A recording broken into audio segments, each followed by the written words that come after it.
when we think about any decision we make in the clinic, it's a shared decision making, right? And so I think it's our job as clinicians to sort of educate patients about where we're at right now. And I think we have a drug with pembrolizumab that has been shown to certainly reduce risk of recurrence, improve overall survival with the caveats of the trial design. I think that's impressive, right? And I think that should be something that we need to inform our patients about. And if they meet the criteria for Keynote 564, it's something to talk to them. And I agree with everything that some patients will hear their risk benefits and you try to give them a better sense of the risk using a short nomogram. Hey, that doesn't make sense.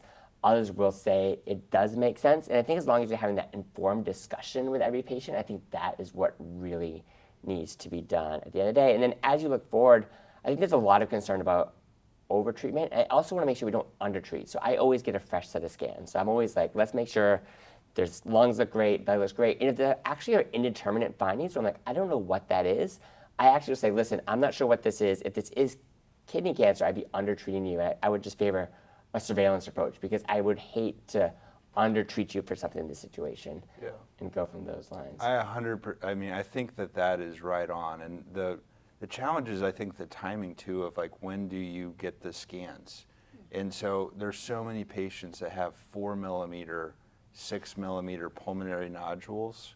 And like I saw a guy in the last few months who 56, ECOG 0, a high powered job, and he has, all the risk factors possible, 10 centimeter tumor, a lot of sarcomatoid, rhabdoid, the whole 9 yards with 3 millimeter lung nodules. And when we get the scans, they're now 6 millimeters. And this is a guy that I feel very strongly is going to likely relapse, and I would feel I'm under-treating with a single agent. So they're tricky. And so I love the detailed discussion. And I think ultimately, though, we do need to do better, right? So as much as there's patients who may not relapse with anything, there are patients who get adjuvant therapy and they still relapse, right? And so how can we improve upon that, right? So I think there's biomarkers to say who is the best patient, but you don't just need to know who's at risk for relapse, but is that patient at risk for relapse? Can we make a difference with a given therapy? And so as we think about that, I think there's different approaches, right? And so there's certainly approaches that have already completed accrual, looking at pembrolizumab with or without the HIF2 inhibitor belzutifan.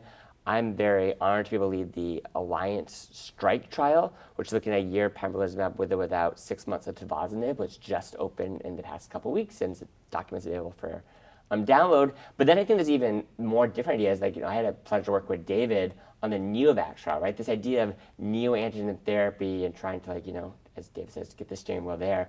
And I know David wants to talk a little bit further about that. Yeah, and I think pembrolizumab clearly sort of sets a foundation for adjuvant therapy. And I think all the things you said I agree largely with. I will say I'm probably a little bit stronger on the overall survival. I think there's open questions there, obviously, in terms of subsequent therapies, but we also sort of live in a world of imperfect data, and with the data that we have, there is an overall survival benefit, and that is a really powerful thing. And so I sort of think of that as the backbone, and then how can we build on that? And I've used this silly analogy many times, but this idea, again, if immune checkpoint inhibitors are lifting the brakes, that maybe we can add a steering wheel and really direct the immune system where to go. And I think when we did that in a phase 1 setting, it was certainly really promising. We can really get on-target immune activity. We didn't see actually any recurrences, though very, very small numbers.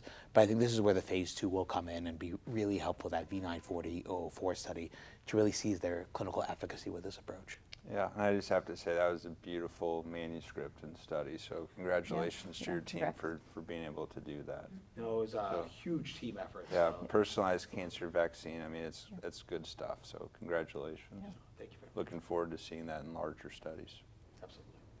I think this is really what we all think about and deal with when we're seeing a patient and talking to them about adjuvant treatment. It's all these points that everyone's brought up, and I think it's not perfect. It's a challenge.